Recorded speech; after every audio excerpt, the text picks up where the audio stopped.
어머니, 서울 공기가 너무 안 좋아요. 시골에서 요양하세요. 아들 영호가 걱정스럽게 얘기했습니다. 며느리 수진이도 함께 와서 서울은 미세먼지가 심하다며 걱정스럽게 말했습니다. 그때는 정말 효자 며느리인 줄 알았어요. 통장이랑 중요한 서류는 저희가 서울에서 안전하게 보관할게요.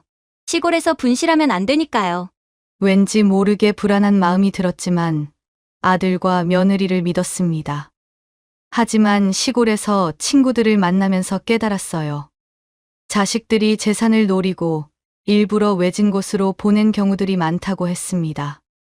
제 아들과 며느리도 제 재산을 노리고 제가 빨리 죽기를 바라고 있는 걸까요? 이야기 시작 전 무료로 가능한 구독과 좋아요 부탁드려요. 여러분의 작은 관심 하나하나가 제게 큰 힘이 됩니다. 지금 바로 시작합니다. 저는 김순희입니다. 올해로 68이 되었죠. 서울에서 태어나 평생을 살아왔습니다. 강남에 있는 작은 아파트 하나와 경기도에 있는 땅 조금이 제 전 재산이었어요. 그런데 요즘 들어 몸이 예전 같지 않았습니다. 계단을 오르내릴 때마다 숨이 차고 무릎도 아팠죠. 병원에 가보니 의사가 혈압이 좀 높다며 스트레스를 줄이고 운동을 하라고 했습니다. 이 말을 들은 아들 영호가 갑자기 관심을 보이기 시작했어요. 평소에는 한 달에 한 번 안부 전화나 겨우 하던 녀석이 말입니다. 며느리 수진이도 함께 와서는 서울 공기가 너무 안 좋다고, 미세먼지도 심하다고 걱정스럽게 말했어요. 그런데 왜인지 그들의 표정이 진짜 걱정하는 것 같지는 않았습니다. 뭔가 어색했어요. 특히 제 물건들을 바라보는 수진이의 눈빛이 이상했습니다. 마치 벌써 자기 것인 양 훑어보는 것 같았거든요. 어느 날 영호가 시골로 가는 걸 어떻겠냐고 제안했습니다. 공기도 좋고 물도 좋다면서요. 수진이가 스마트폰으로 산으로 둘러싸인 작은 마을 사진을 보여줬는데 확실히 자연환경은 좋아 보였습니다. 저는 평생 살던 곳을 떠난다는 게 망설여졌어요. 하지만 아들 부부가 이렇게까지 걱정해 주는데 거절할 수도 없었습니다. 제가 병원은 어떻게 하느냐고 물으니 영호가 큰 병원은 좀 멀지만 시골에도 병원이 있다며 걱정하지 말라고 했어요. 그 순간 뭔가 이상했습니다. 큰 병원이 멀다는 건 응급 상황에는 좋지 않다는 뜻 아닌가요? 하지만 아들이 이렇게 제 건강을 걱정해 주는데 의심할 수는 없었어요. 일주일 후 짐을 싸면서 평생 모은 물건들을 정리하는 게 쉽지 않았습니다. 추억이 담긴 것들이 너무 많았거든요. 수진이가 친절하게 꼭 필요한 것만 가져가라며 나머지는 자신들이 보관해 주겠다고 했어요. 통장이나 중요한 서류는 어떻게 하냐고 물으니 영호가 자신들이 안전하게 보관해 주겠다고 했습니다. 혼자 시골에서 가지고 있다가 분실하면 안 되니까요. 저는 뭔가 이상했지만 아들 말을 따랐어요. 하지만 통장 하나는 몰래 가져갔습니다. 왠지 모르게 불안한 마음이 들었거든요. 차에 짐을 싣고 시골로 떠나는 날, 뒤를 돌아보니 영호와 수진이가 손을 흔들고 있었어요. 하지만 그들의 표정에는 묘한 미소가 있었습니다. 마치 골치 아픈 일을 해결한 것처럼 보였어요. 차 안에서 저는 계속 생각했습니다. 정말 제 건강을 위한 것일까요? 아니면 다른 이유가 있는 걸까요? 시골길을 달리면서 서울이 점점 멀어져 갔어요. 창밖 풍경은 분명 아름다웠지만 제 마음 한구석에는 계속 의문이 남아 있었습니다. 새로운 집에 도착했을 때 저는 깨달았어요. 이곳은 정말 외진 곳이었습니다. 가장 가까운 병원까지도 차로 1시간은 걸렸거든요. 마을 버스도 하루에 3번밖에 없었어요. 과연 이게 제 건강을 위한 선택이었을까요? 그날 밤 홀로 낯선 집에서 잠자리에 들며 저는 처음으로 아들 부부에 대한 의심을 품기 시작했습니다. 하지만 아직은 확신할 수 없었어요. 그저 막연한 불안감만 있을 뿐이었습니다. 시골로 온 지 한 달이 지났습니다. 처음에는 정말 힘들었어요. 밤이면 너무 조용해서 잠이 안 왔고, 아침에는 달 구는 소리에 깜짝깜짝 놀랐죠. 서울의 소음에 익숙했던 제게는 모든 게 낯설었습니다. 하지만 시간이 지나면서 달라지기 시작했어요. 공기가 정말 좋았거든요. 아침에 일어나면 가슴이 뻥 뚫리는 기분이었습니다. 서울에서 매일 느꼈던 답답함이 사라졌어요. 마당에서 빨래를 널다가 옆집 할머니와 인사를 나누게 되었습니다. 김말순 할머니였어요. 저보다 2살 위라고 하더군요. 정말 친절한 분이었습니다. 그날부터 매일 안부를 물어주더라고요. 말순 할머니의 제안으로 마을 할머니들과 함께 산책을 하게 되었습니다. 이영자 할머니, 박점순 할머니까지 모두 제 또래였어요.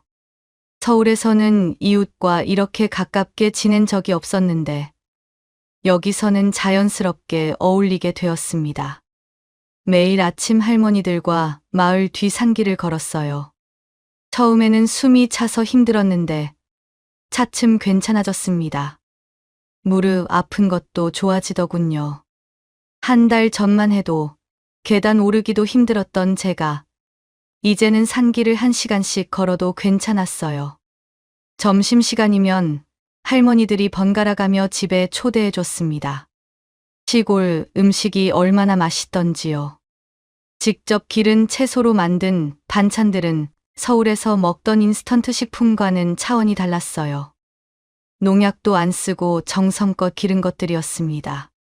오후에는 함께 텃밭 일도 하고 저녁에는 마을회관에서 노래교실도 다녔어요. 이렇게 규칙적인 생활을 하다 보니 몸이 점점 좋아졌습니다. 혈압도 안정되었고 얼굴색도 많이 좋아졌다는 소리를 들었어요. 실제로 그랬습니다. 서울에 있을 때의 답답함과 스트레스가 사라지니까 몸도 따라서 좋아지는 것 같았어요. 잠도 깊이 자게 되었고 식욕도 돌아왔습니다. 하지만 가끔 이상한 생각이 들었어요. 아들 영호는 일주일에 1번 정도 안부 전화를 했는데 목소리가 뭔가 다르더군요. 제가 건강해졌다고, 요즘 운동도 한다고 말하면 잠깐 말이 없다가 너무 무리하지 말라고, 병원도 멀다고 했어요. 왜 자꾸 병원 얘기를 하는 걸까요? 저는 건강해지고 있다고 했는데 말이에요. 마치 제가 아프기를 바라는 것 같은 느낌이 들었습니다. 하지만 그런 생각을 하는 제 자신이 나쁜 것 같아서 애써 무시했어요. 어느 날 할머니들과 점심을 먹던 중에 점순 할머니가 중얼거렸습니다. 보통은 나이 드신 분들을 시골로 보내지 않는다고요. 제가 왜냐고 물어보자 당황한 듯 손을 흔들며 그냥 하는 말이라고 했어요. 하지만 그 말이 계속 마음에 걸렸습니다. 보통은 나이 든 부모를 시골로 보내지 않는다고요. 그럼 왜 영우와 수진이가 저를 이곳으로 보낸 걸까요? 정말 제 건강만을 생각한 걸까요? 그날 밤 잠자리에 누워 곰곰 생각해 봤습니다. 서울에서 제 건강이 그렇게 나쁘지는 않았었어요. 혈압이 조금 높았을 뿐이었는데 말입니다. 그리고 왜 하필 이렇게 외진 곳을 택했을까요? 병원이 가까운 곳도 많았을 텐데요. 다음 날 아침 산책을 하며 저는 할머니들에게 조심스럽게 물어봤습니다. 자식들이 부모를 시골로 보내는 특별한 이유가 있을까요? 할머니들이 서로 눈빛을 주고받더군요. 뭔가 말하고 싶어 하는 것 같았지만 망설이고 있었어요. 그 순간 저는 확신했습니다. 뭔가 있구나. 그리고 할머니들도 알고 있구나. 하지만 아직은 확실하지 않았어요. 더 알아봐야 할 것 같았습니다. 시골 생활을 시작한 지 2달이 되어갈 무렵 제 의심은 점점 커져갔습니다. 할머니들의 이상한 눈빛과 중얼거림들이 계속 마음에 걸렸거든요. 특히 점순 할머니가 했던 말이 머릿속을 떠나지 않았어요. 어느 날 오후 마을회관에서 할머니들과 차를 마시고 있었습니다. 분위기가 편안해 보여서 저는 용기를 내어 물어봤어요. 혹시 자식들이 부모를 일부러 외진 곳으로 보내는 경우가 있냐고 말입니다. 말순 할머니가 찻잔을 내려놓으며 한숨을 쉬었습니다. 영자 할머니와 점순 할머니도 심각한 표정이 되었어요. 그들은 서로 눈빛을 주고받더니 조심스럽게 입을 열었습니다. 가끔 그런 경우가 있다고 했어요. 부모의 재산을 노리고 일부러 병원이 멀고 생활이 불편한 곳으로 보내는 자식들이 있다고요. 그러면 부모가 빨리 몸이 안 좋아지거나 외로워서 우울해지기 쉽다고 했습니다. 제 가슴이 철렁 내려앉았어요. 설마 영호와 수진이가 그런 마음으로 저를 여기로 보낸 건 아니겠죠. 하지만 생각해보니 이상한 점들이 하나둘 떠올랐습니다. 왜 하필 병원이 이렇게 먼 곳을 택했을까요? 서울 근교에도 공기 좋은 곳은 많았을 텐데 말입니다. 그리고 제 통장과 서류들을 모두 가져간 것도 의심스러웠어요. 정말 안전을 위해서였을까요? 집에 돌아와서 저는 곰곰 생각해 봤습니다. 제가 가지고 있는 재산이 적지 않다는 걸 영우와 수진도 알고 있었어요. 강남 아파트 값이 많이 올랐고 경기도 땅도 개발 예정지라 가격이 상당할 거예요. 그날 밤 저는 결심했습니다. 정말 제 추측이 맞는지 확인해 봐야겠다고요. 예전에 법률 상담을 받았던 서울의 변호사가 생각났어요. 김철수 변호사였습니다. 친절하고 믿을 만한 분이었죠. 다음 날 아침 일찍 김철수 변호사에게 전화를 걸었습니다. 오랜만에 연락드린다며 안부를 물어보니 변호사님도 반가워하셨어요. 저는 조심스럽게 부탁을 드렸습니다. 제 집과 땅의 명의가 제대로 되어 있는지 확인해달라고 했어요. 혹시 다른 사람 명의로 바뀌었거나 이상이 없는지 말입니다. 변호사님이 왜 갑자기 그런 걱정을 하시냐고 물어보셨지만 저는 그냥 확인해보고 싶다고만 했어요. 김철수 변호사는 이해한다며 며칠 안에 조사해서 연락드리겠다고 했습니다. 부동산 등기부 등본도 떼어보고 혹시 모르니까 세무서 쪽도 확인해보겠다고 하더군요.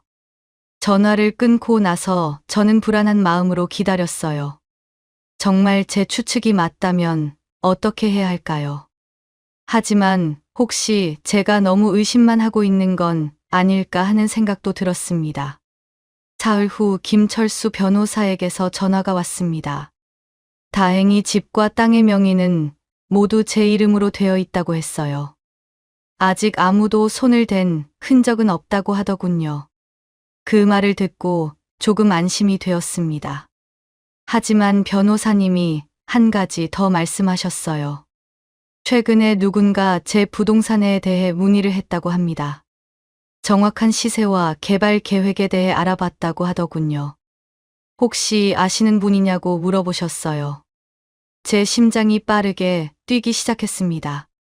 누가 제 부동산에 대해 알아봤을까요? 영호와 수진일 가능성이 높았어요. 만약 그들이라면 정말 제 재산을 노리고 있다는 뜻이었습니다. 변호사님께 더 자세히 조사해달라고 부탁드렸어요. 누가 문의했는지, 언제부터 관심을 보였는지 알아봐달라고 했습니다. 김철수 변호사는 알겠다며 일주일 정도 시간을 달라고 하셨어요. 그날 이후로 저는 영호의 전화를 다른 마음으로 받게 되었습니다. 과연 정말 제 건강을 걱정해서 안부를 묻는 걸까요? 아니면 다른 속셈이 있는 걸까요? 의심의 씨앗이 자라기 시작했습니다. 일주일 후 김철수 변호사에게서 충격적인 소식을 들었습니다. 제 부동산에 대해 문의한 사람이 바로 영호였다는 거예요. 그것도 제가 시골로 오기 한 달 전부터 여러 차례 연락해서 시세를 알아봤다고 했습니다. 변호사님이 더 자세히 조사해 보니 영호가 부동산 중개업소에도 연락했다고 하더군요.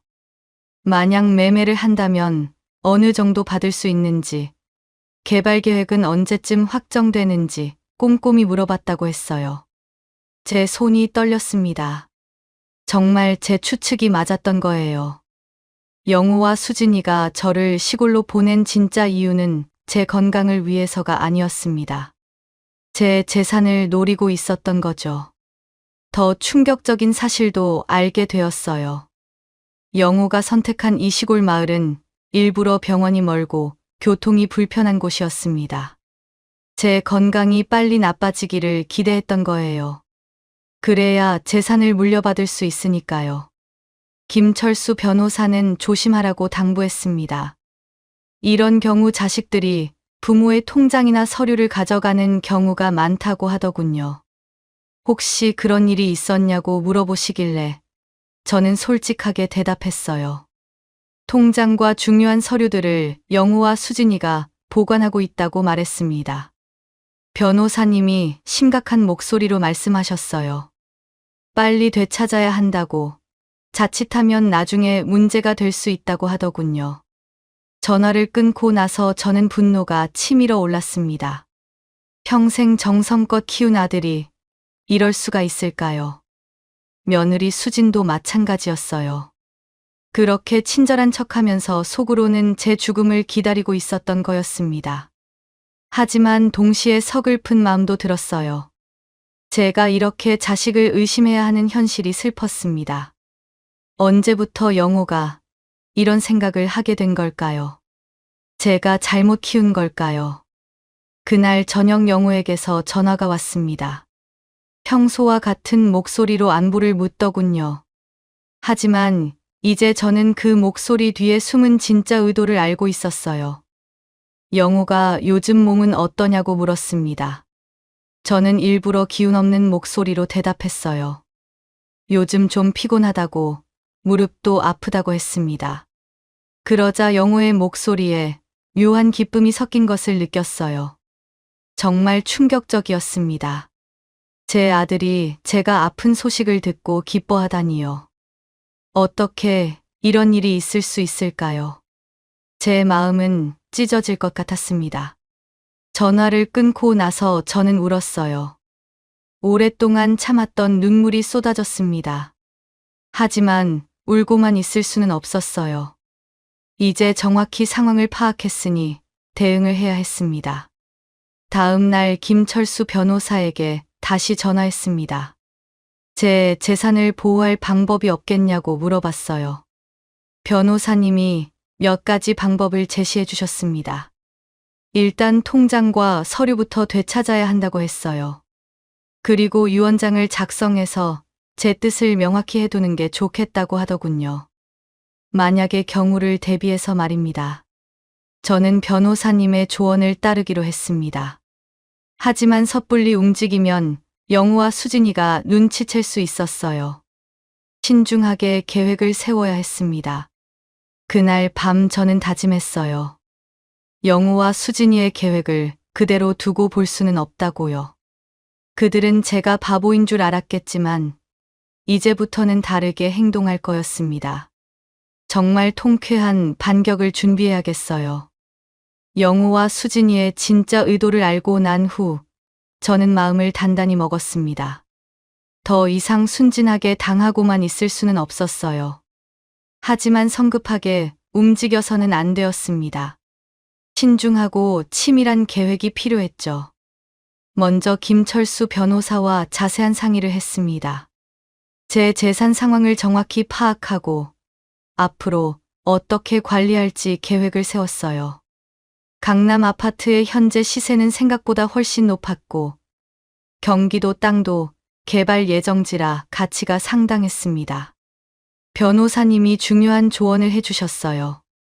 영우와 수진이가 제 재산에 손을 댈 수 없도록 법적 장치를 마련해야 한다고 했습니다. 그리고 제가 정신적으로 온전하다는 것을 증명할 수 있는 자료들도 준비해두는 게 좋겠다고 하더군요. 저는 은밀하게 준비 작업을 시작했습니다. 먼저 시골 마을의 보건소에서 건강검진을 받았어요.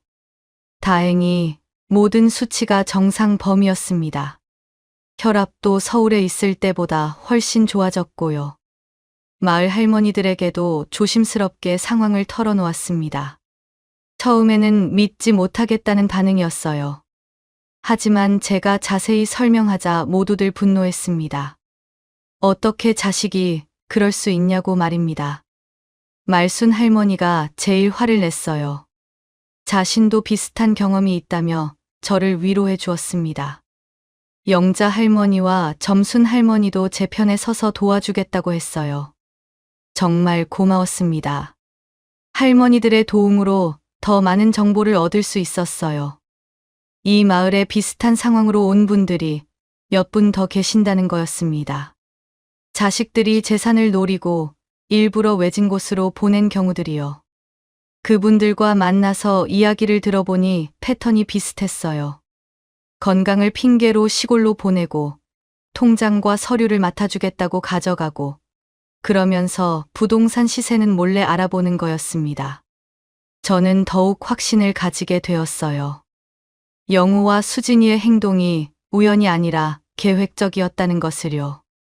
그렇다면 저도 더 치밀하게 준비해야 했습니다. 김철수 변호사와 함께 구체적인 계획을 세웠어요. 먼저 제 의사가 분명하다는 것을 문서로 남겨두기로 했습니다. 정신감정도 받아서 제가 온전한 정신 상태라는 것을 증명하기로 했고요.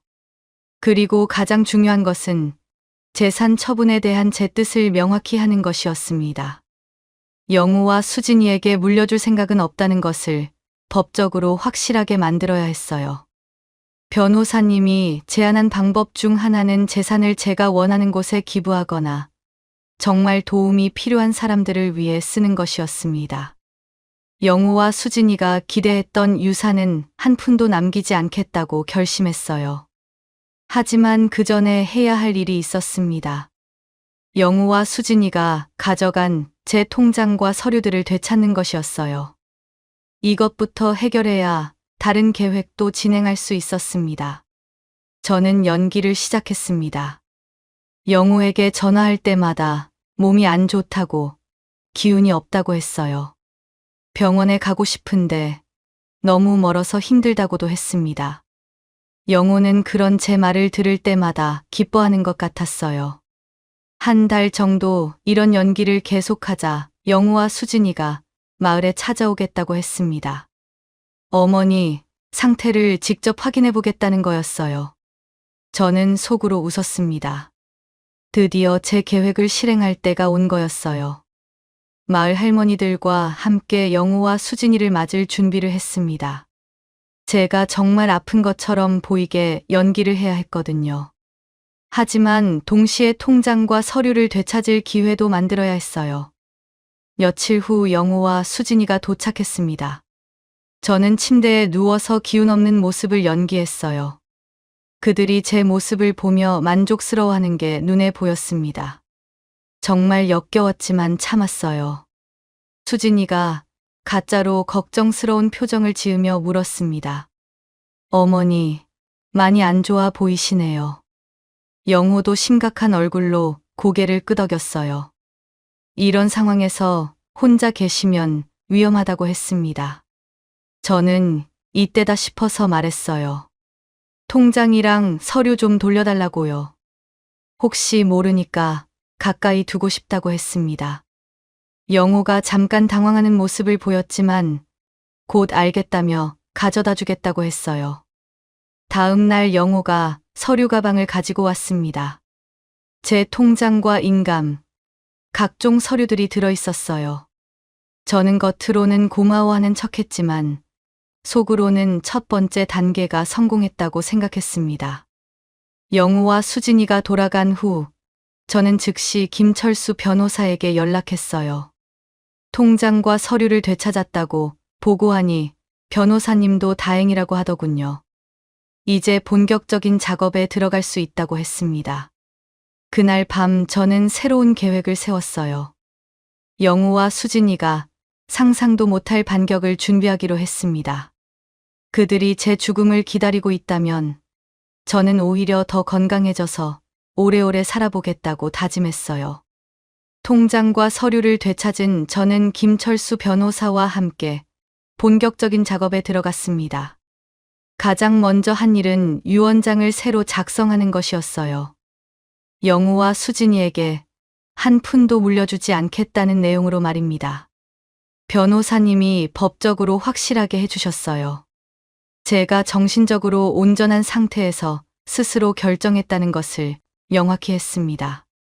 정신감정서도 첨부하고 마을 할머니들의 증언도 받아두었어요. 그리고 제 재산을 어떻게 쓸지 구체적으로 계획했습니다. 일부는 어려운 이웃들을 돕는 데 쓰기로 했어요. 마을 할머니들과 함께 좋은 일을 하면서 보람을 느끼고 싶었거든요.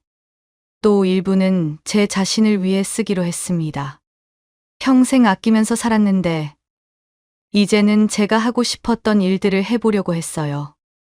여행도 가고 맛있는 것도 먹고 즐겁게 살기로 한 거죠. 마을 할머니들에게 제 계획을 말씀드리니 모두들 좋아했어요. 특히 함께 여행을 가자고 했을 때는 정말 신나했습니다. 평생 시골에서만 살았던 할머니들이 많아서 여행에 대한 로망이 컸거든요. 먼저 가까운 곳부터 시작하기로 했어요. 부산 바다를 보러 가는 것이었습니다. 말순 할머니는 태어나서 바다를 한 번도 본 적이 없다고 하더군요. 영자 할머니와 점순 할머니도 마찬가지였어요. 저는 여행사에 연락해서 할머니들과 함께 갈 수 있는 편안한 여행 상품을 알아봤습니다. 숙박도 좋은 곳으로 잡고 맛있는 음식도 먹을 수 있는 코스로 짰어요. 비용은 물론 제가 다 부담하기로 했습니다. 할머니들이 처음에는 미안해했어요. 어떻게 이런 큰 돈을 쓰게 하냐고요. 하지만 저는 괜찮다고 했습니다. 제 돈을 제가 쓰는 건데 뭐가 미안하냐고 했죠. 사실 이런 계획을 세우면서 제 마음도 한결 가벼워졌어요. 영우와 수진이의 배신감 때문에 우울했던 마음이 조금씩 나아지는 것 같았습니다. 새로운 일들을 계획하니까 설레기도 했고요. 부산 여행을 준비하면서 할머니들과 쇼핑도 했어요. 새 옷도 사고 여행 가방도 샀습니다. 오랜만에 백화점에 가서 쇼핑을 하는데 정말 기분이 좋더군요. 할머니들도 완전히 달라졌어요. 새 옷을 입고 화장도 하고 마치 20년은 젊어 보였습니다. 평생 농사일만 하면서 자신을 돌볼 여유가 없었던 분들이 이렇게 꾸미니까 정말 예쁘더라고요. 여행 준비를 하면서 저는 더 많은 계획을 세웠습니다. 부산 다음에는 제주도도 가고 설악산도 가보자고 했어요. 할머니들이 눈을 반짝이며 좋아했습니다. 그리고 마을에도 좋은 일을 하기로 했어요. 마을 회관을 새로 단장하고 어려운 이웃들을 도울 수 있는 기금도 만들기로 했습니다. 제 돈으로 의미 있는 일을 하니까 보람을 느꼈어요. 한편으로는 영우와 수진이가 이 소식을 알면 어떤 반응을 보일지 궁금했습니다. 분명 깜짝 놀랄 거예요. 자신들이 물려받을 거라고 생각했던 재산을 제가 마음대로 쓴다는 걸 알게 되면 말이에요. 하지만 저는 전혀 미안하지 않았어요. 제 돈을 어떻게 쓰든 그건 제 마음이니까요. 오히려 이렇게 의미 있게 쓰는 게 훨씬 좋다고 생각했습니다. 김철수 변호사도 제 결정을 지지해 주셨어요. 재산을 가족을 위해서만 남겨둘 이유는 없다고 하더군요.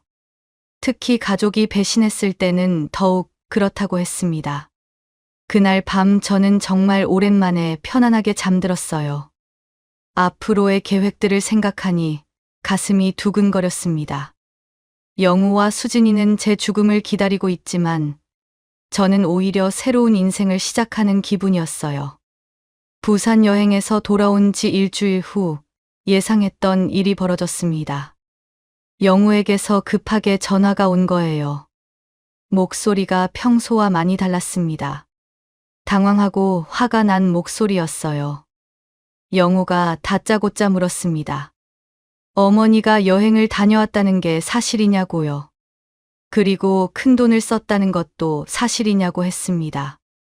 누군가 영우에게 제 소식을 전한 모양이었어요. 저는 침착하게 대답했습니다. 맞다고, 할머니들과 부산 여행을 다녀왔다고 했어요. 정말 재미있었고 건강에도 좋았다고 덧붙였습니다. 영호가 잠깐 말을 잊지 못하더군요.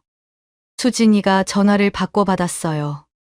목소리에 짜증이 가득했습니다.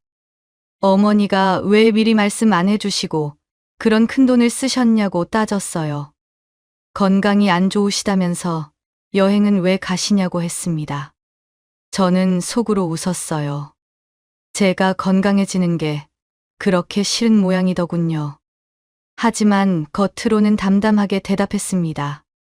몸이 좋아져서 여행을 갈 수 있게 되었다고요.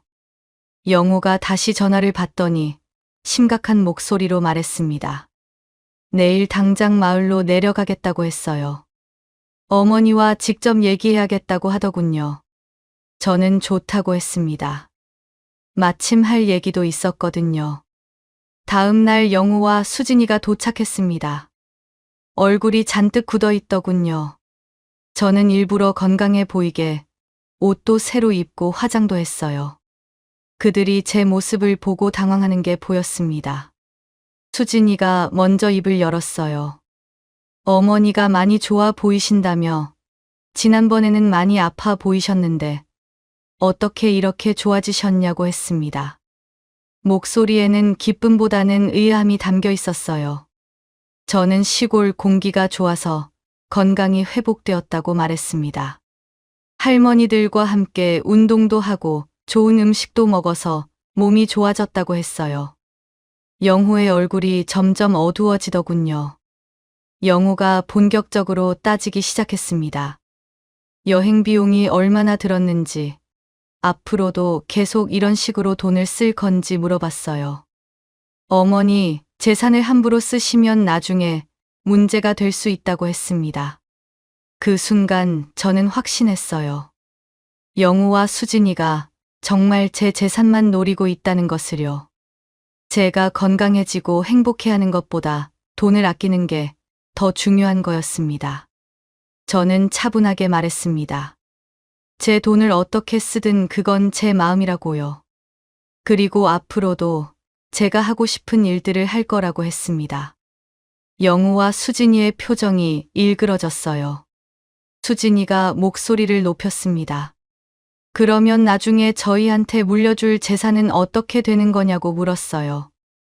드디어 본색을 드러낸 거였습니다. 저는 이 순간을 기다렸어요. 저는 냉정하게 대답했습니다. 유산 같은 건 기대하지 말라고요. 제 재산은 제가 살아있을 때 모두 써버릴 거라고 했습니다. 영우와 수진이가 동시에 벌떡 일어났어요. 영우가 소리를 질렀습니다. 어머니가 정신이 이상해진 것 같다고. 이런 중요한 결정을 혼자서 하면 안 된다고 했어요. 수진이도 맞장구를 치며 어머니를 병원에 데려가야겠다고 했습니다. 하지만 저는 전혀 동요하지 않았어요. 이미 김철수 변호사와 함께 모든 준비를 마쳐둔 상태였거든요. 제가 정신적으로 온전하다는 증명서류도 있었고, 법적으로도 문제없이 처리해둔 상태였어요. 저는 영우와 수진이에게 말했습니다. 제 정신은 멀쩡하고 모든 결정도 신중하게 내린 거라고요. 그리고 앞으로는 제가 원하는 대로 살겠다고 했습니다. 마을 할머니들도 와서 저를 도와주었어요. 순희 씨가 얼마나 건강하고 정정하신지, 얼마나 좋은 일들을 하시는지 증언해 주더군요. 영우와 수진이는 더 이상할 말이 없어 보였어요. 결국 그들은 화를 내며 돌아갔습니다. 앞으로 연락하지 않겠다고, 어머니 마음대로 하라고 소리쳤어요. 저는 그렇게 하라고 대답했습니다. 오히려 편할 것 같다고 했죠. 그날 밤 저는 정말 후련했어요. 드디어 모든 게 정리된 기분이었습니다. 이제 영우와 수진이의 눈치를 보지 않고 제가 원하는 대로 살 수 있게 되었어요. 영우와 수진이와의 일이 정리된 후 저는 정말 자유로워졌습니다. 더 이상 누구의 눈치도 보지 않고 제가 원하는 대로 살 수 있게 되었어요. 그 자유로움이 얼마나 소중한지 새삼 깨달았습니다. 할머니들과 함께 제주도 여행을 다녀왔어요. 푸른 바다와 아름다운 풍경을 보며 정말 행복했습니다. 말순 할머니는 제주도 바다를 보고 눈물을 흘렸어요. 이렇게 아름다운 곳이 있다는 걸 몰랐다고 하더군요. 영자 할머니와 점순 할머니도 마찬가지였습니다. 평생 시골에서만 살다가 이런 여행을 하게 되어 정말 감사하다고 했어요. 저도 덩달아 기뻤습니다. 제 돈으로 이렇게 좋은 일을 할 수 있다니 정말 보람 있었거든요. 제주도에서 돌아온 후에는 설악산도 갔어요. 단풍이 정말 아름다웠습니다. 케이블카를 타고 올라가서 멋진 경치를 보며 인생의 여유를 만끽했어요. 할머니들도 모두 감탄을 금치 못했습니다. 여행뿐만 아니라 마을에서도 의미 있는 일들을 했어요. 마을 회관을 새로 단장해서 할머니들이 더 편하게 모임을 가질 수 있게 만들었습니다. 운동기구도 들여놓고 건강관리실도 만들었어요. 어려운 이웃들을 돕는 일도 시작했습니다. 마을에 혼자 사시는 할아버지, 할머니들 중에 경제적으로 어려운 분들이 계셨거든요. 그분들의 생활비를 지원하고 병원비도 도와드렸어요. 아이들을 위한 장학금도 만들었습니다. 마을 아이들이 공부를 더 잘할 수 있도록 도서관도 짓고 학용품도 지원했어요. 정말 뿌듯한 일이었습니다. 이런 일들을 하면서 저는 진짜 행복을 느꼈어요. 돈을 모아두기만 할 때와는 전혀 다른 만족감이었습니다. 제 재산이 정말 의미 있는 곳에 쓰이고 있다는 생각이 들었거든요. 건강도 더욱 좋아졌어요. 규칙적인 운동과 좋은 음식, 그리고 무엇보다 스트레스 없는 생활 덕분이었습니다. 혈압도 완전히 정상이 되었고, 무릎 아픈 것도 완전히 나았어요. 한 번은 서울에 일이 있어서 올라갔는데, 예전에 알던 사람들이 저를 알아보지 못할 정도로 젊어 보인다고 했어요. 얼굴에 생기가 돌고 걸음걸이도 경쾌해졌다고 하더군요. 김철수 변호사도 저를 보고 깜짝 놀랐어요. 정말 건강해 보이신다며 시골 생활이 잘 맞으신 것 같다고 했습니다. 그리고 제가 한 일들에 대해서도 칭찬해 주셨어요. 영우와 수진이는 더 이상 연락하지 않았어요. 처음에는 서운한 마음도 있었지만 지금은 오히려 편합니다. 진짜 저를 사랑했다면 제 행복을 위해 기뻐해 줬을 텐데 그들은 오직 재산에만 관심이 있었으니까요. 가끔 마을 사람들이 물어봐요. 자식들과 연락이 안 되는 게 외롭지 않으냐고요. 하지만 저는 전혀 외롭지 않습니다. 진짜 가족 같은 마을 할머니들이 있고 의미 있는 일들을 하며 보람찬 나날을 보내고 있거든요. 오히려 영우와 수진이 덕분에 새로운 인생을 시작할 수 있게 되었다고 생각해요.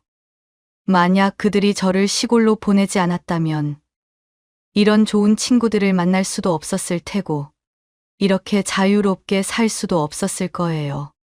지금 저는 정말 행복합니다. 나이가 들었다고 인생이 끝나는 게 아니라는 걸 깨달았어요. 오히려 이제부터가 진짜 제 인생인 것 같습니다. 아무도 간섭하지 않는 오직 제 의지로만 사는 인생 말이에요. 다음 달에는 할머니들과 함께 유럽 여행을 계획하고 있어요. 평생의 꿈이었던 파리의 에펠탑도 보고 이탈리아의 베네치아도 가볼 예정입니다. 생각만 해도 설레요. 영우와 수진이는 제 죽음을 기다렸지만 저는 오히려 더 건강해져서 오래오래 살 것 같아요. 그리고 그동안 제 재산으로 더 많은 좋은 일들을 할 거예요. 정말 통쾌하지 않나요? 이제 저는 확신합니다. 진정한 효도는 부모의 재산을 노리는 게 아니라 부모가 행복하게 사는 걸 기뻐해 주는 거라는 것을요. 영우와 수진이는 그걸 모르고 있지만 저는 이미 깨달았어요. 앞으로 남은 인생, 저는 제가 원하는 대로 살 거예요. 후회 없이, 당당하게, 그리고 행복하게 말입니다. 지금까지 이야기 들어주셔서 감사합니다. 구독과 좋아요 부탁드려요. 여러분의 작은 관심 하나하나가 제게 큰 힘이 됩니다.